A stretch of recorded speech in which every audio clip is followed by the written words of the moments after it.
to WineupTV. I'm your host, Wayne, with Fabrizio from corridor number 5. Fabrizio.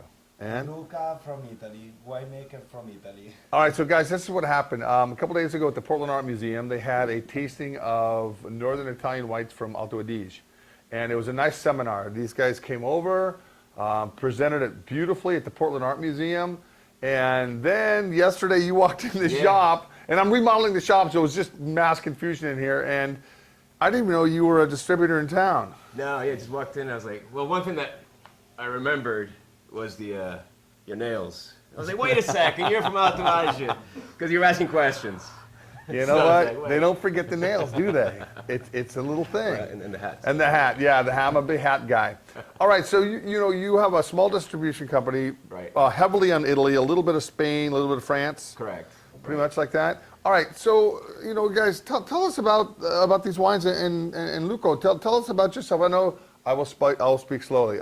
From Italy. No, I understand. So I'm from Italy. Our winery is in the center of Italy, in the Marche region, so near the Adriatic Sea, in the east coast. And we have 20 hectares. Okay, hectare is not. That's okay. No, that's fine. And we produce 3 kinds of DOC, 3 kinds of grape. For the white wine, we have this white named Bianchello del Metauro, and the grape is like Trebbiano. Okay. So it's a fresh, young wine, fruity, really profumo di frutta. No barcodes, guys. I love these wines. You're gonna find them everywhere. These are all hand sells. Right. I think what you have to remember is these are very much like regional Italian treasures. They're kind of esoteric and unique to the area, and that's kind of what my book's about. That's what the thing we're trying to do is import wines that are very regional to different parts of Italy. Yeah, and the cool thing is, here you are in Portland, Oregon. Right. Is this your first time to America? Yes, it's my first Welcome. time. How are we treating you, okay? Thank Yeah? Enjoying Portland. Oh, good. There's a great Italian restaurant downtown called Mucca. And, Mucca. and Simone. Simone, yeah. Yeah, Simone. He's great, man. He's great. Great food. The neat thing is on the East Coast, if you lived in New York, different wines are imported there versus the West Coast. And I have to talk to you about your book because I want to carry some of these wines. I think whenever you can get a regional wine rep like yourself that really focuses on small production like this, it really is a benefit for not only me as a wine shop, but for you guys out there to be able to find these wines that you can't find anywhere else. So, all right, so tell us a little bit about this wine. About this wine, this is a Bianchello that fermented only in still. Stainless steel. So it's a fresh wine without barrel because we want to esprimere la freschezza di questo. And hence the display the freshness of the grape and the wine. Sì. Absolutely. How was the vintage 2010? In Italy really was un po' più piovosa, It was a little bit wet as a vintage. Okay, yeah. rispetto alle altre. Yeah, you know what? The beautiful thing with wine is you get what nature gives you. And, some great vintages and some challenging vintages. Sì, e questo è stato positivo, diciamo, per la freschezza dei vini, perché i vini sono molto più freschi. That's, but also shows in the wine it was actually a very fresh Più vintage for the very più profumati. perfume vintage. Yeah. Però It was le a cooler gradazioni vintage. sono un pochettino più basse. Yeah, but only It is very 12% perfumed. alcohol. So low alcohol, bright. See, I like that. fresh, I don't, zippy. as opposed to some of those warmer regions in Italy where they're a little bit higher in alcohol, these Right. are really easy drinking wines. Right. And I'll tell you, there's nothing unappealing about this. It's very nice on the nose. I mean, as an area, they're about 15 miles inland, about 400 meters in elevation. So you got that higher elevation and also that beautiful maritime influence. So you got that nice sailing. Yeah, quality. I was going to say it's a little salty almost. Yeah, in a good way. And we make the vintage by hand and vintage. So we selected all the grape in the vinery, in the vinery, and in the cellar too. Nice. Inside, with a table. Sorting table. Yes. What's your case production on this? How many cases? Quante casse non lo so. Quello. Conosco gli ettolitri. Più o meno In hectoliters. About. Oh, yeah, hectoliters. Yeah. Però Not a lot? No, a little? questo è più This questa is è the la one they produ- produce the most. Okay. la produzione più grande, ma comunque potrebbero essere about per dire 15.000 bottiglie. 15 million bottles. So 15 million? No, No, 15,000. 15,000 bottles. Okay, so about 1,000 cases. factory. Yeah. Well, welcome to Gallo. He's the Gallo. Yeah, it's a matter of you, right? All right. Questa è la produzione più grande. Right. Cool. That's it. All right. Next. Let's get on. Let's go on to the Number red. 2. Yes, the other grape is Sangiovese, the most common in Italy, Sangiovese grape.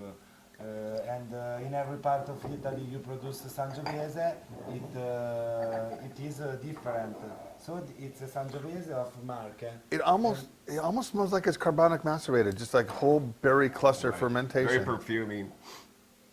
You know what's unique to this area? You have these winds that come from the east through a canal onto the Adriatic Ocean, or sea rather, and so there's a big difference in temperature, about 10 degrees during the day and night. So nice freshness. The other thing, they do 4 passings on the vineyards, only 3 bunches per vine. So really clean grapes. They ferment it up to a month, whole With, clusters. So it's got controlled fermentation. right. Tutte le botti sono controllate. So, yeah, temperature control fermentation. So you get this beautiful, clean, very aromatic style of It's Sangiovese. very aromatic. Yeah. And but it's also, and you're going to see a connection to the next wine where it's kind of known for this area. The aromatics are something that's pronounced. Yeah, you know, it's not. I would have never guessed this being a a Sangiovese. It's just it's a wow. Even on the palate, it doesn't have that rusticness, that tannin. It's No. very delicate. How much wood does this see? Pennsylvania? Niente. No. No. All stainless. Yes, yes. That's why it's so fresh. You know, it's just Yes, really yes. approachable. And The white label are the wine that not have been in wood.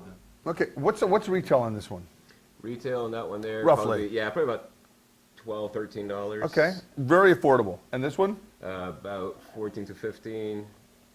Same with this one here. but Okay. More like 15 to 16, maybe. All right. That one. You know, this is a really I like that. That's a nice everyday pizza, pasta. Yes. Just have a nice glass of wine. But devi ancora assaggiare questo. Yeah, yeah. Now, yeah. But you have to taste this again. Yeah. And then this is so this is what you're kind of known for. This is an area. What's Yeah, fight yeah. them? No. Oh, you want it? No? Yes, this is Pergola Rosso, and Pergola Rosso is the name of a little village in our region. And the grape of this wine is Aleatico. Aleatico, so, okay. Aleatico is a grape really poco conosciuta. Yeah, it's very Wow. That's what people È say. molto- Yeah. it's a Yeah. really special because we are only a few producer that produce this wine in this version, red, dry, and with this aroma because this grape is really They're particular. unique. Yeah, there's Yeah, very this small is- production. Almost went extinct. It's as a bunches, they're very tight, so it's quite susceptible to mold and bad vintages. Also very, it can break very easy, the berries. So it's wineries like Terracruda that are bringing this Aleatico back and making it in a dry style, which is very unique. Which, crazy aromatics, perfume, violet. Crazy aromatics, man. This is if you have a lot of wine friends out there, if you want to find a wine that you put in a brown paper bag and say, guess what this is, good luck. Offer them, give them $100 if they get it right. Just give them an incentive. But it's just really aromatically, the perfume, just like take some raspberries and strawberries and crush them up in your hand, Violet, stick them in, yeah. and it's intensive and it's also complex. And complex at the same time, Yes. right? Yeah, it's a fun wine, huh? People are always like, what is Yeah. this? Oh, absolutely. It's Right. different, and for this reason is particolare ma divertente. Yes. Right. Yes. Very, very interesting. All right, let's move on. Go ahead. What are we talking about? Carpaccio. Sì. This is the version. Another version. Another version of this wine because it is aged 1 year in used barrel. So It old almost barrel. smells like an Amarone, almost. It's a little bit, it smells a little sweeter. Right. Yes, because it's 1 year. It's aged 1 year in oak barrel, but used barrel. Because first year we use this barrel to make another wine with the Surly method, and so it's different. And this is Yum. as this wine is I not like really, that. As this wine is not really tannic, this grape is not really tannic. The wood could be wood, cioè può andare bene a barricarlo Yeah. perché comunque non diventa troppo tannico. No. As a grape is not very tannic, as you can taste. Yeah. So, you know, the wood just kind of softens it up, and you know, but it's used wood, so it kind of, you know, rounds things around a little bit. It goes from very much your primary flavors to more of a, you know, spicier kind of juniper. I get a little mint out of it. A little bit, yeah. 2009, vintage-wise, a little warmer. 2009 era come Molto più vendemmia. calda. Yeah, it was a much it was a warmer vintage, pretty much throughout Italy and most of Europe. Sì, infatti come si può vedere anche la gradazione, questo So we're è at 14 and a 14 half. gradi e Okay. mezzo. Versus the 2010, which is 13. You know, it's a pleasure trying these really obscure wines. You know, and you know, for somebody who lives in the Willamette Valley, you know, that drinks Pinot all the time and Walla Walla cabs and everything, this just really throws your palate just a completely different twist. It's what's the retail on this? It's probably about 22-ish, somewhere in there. You know, it's not a wine you want to lay down for a long time. No. Not a lot of backbone to it, but God, just beautiful wine. These are, yeah, they're for, you know, easy grip, high pleasure. Easy grip, high pleasure. I like that. That's good. That's a bumper sticker right there. I like that. That's gonna be used on a bumper sticker. All right, let's move right along to some of my faves. I love dessert wines. Tell us a little bit about this this baby. What's the thing? It's not really only a wine because it's a wine with cherry, and it's typical. With cherries. With cherries, yes, wild cherries. It's typical that in Italy we named Visciole, so Visciola is for this reason. Okay. And is a typical ricetta. Recipe or Recipe. something that's been, Yes. It smells like Bing cherries. Yes, we use this wine also in the past, so it's an historical wine that we used to really when the red wine will not, when the red wine are not good. In the past, they put the cherry inside. Okay. They don't want to waste it, so they're going to use it. right. So it's, This is really, guys. I like this. This is it's wild. Great, yeah. Again, the whole lineup is very unique. So yeah, so this is the base of the wine is the Pergola Rossa, and then these Visciola, these cherries are in there, and Yes. they add a little bit of sugar, and kind of, and it's something that's been done in the region for well over 1,000 years, as Luca mentioned, from the old farmers, and it's the first time in America that this wine is available. We have to go through this crazy FDA approval because the cherries are with the pit, so hence the formulas, the testing, and so forth. But that's all over now. We're past that In stage, Italia and lo it's bevono here. da 2000 anni. And how much is this In thing? Italy we drink this wine from 200 years. 200, 2000, 2 million. 2 million, 2 million. This is really. This would probably go for about 17-ish on the shelf. And it's vintage dated. Yeah. Wow. And the base of this wine is this wine. So this Aleatico with cherry and little bit How much cherry do you put in there? and 30%. Okay. But is not so this cherry is a wild cherry, and in this moment in Italy is not so available because it's difficult to find. So you must go in a country and look for this Right. cherry. They're and it's, very but- sour cherries. But this wine here, I mean, anything with like some bitter chocolate or tarts that are, you know, maybe citrus based, anything with a little bit of touch of bitterness, a little chilled.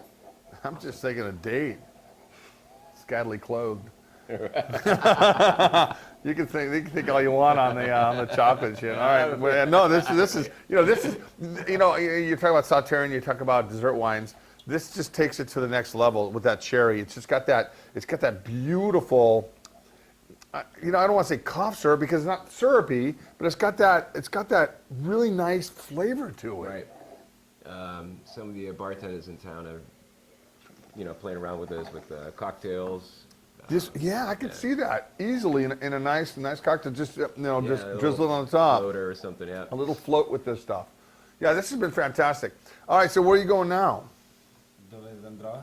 Sì, Seattle. Seattle, Eh? probably in Atlanta. I'm thinking about, but Portland is fine. This is so- where. I'm glad you're having a good time. Portland's a groovy city, man. With all the microbreweries, a lot of beer, a lot of wine, a lot of food. It's really fun. So I hope we're treating you okay. Yeah. All right. All right. All right, man. Well, hey, thank you very much for coming, dude. Great. And I'm going to pick up Cheers. some of these wines, man. These are great, guys. If you want some of these things, they're on Wine Up, Wine Merchants, WineupTV.com. Check these out. We'll talk to you later.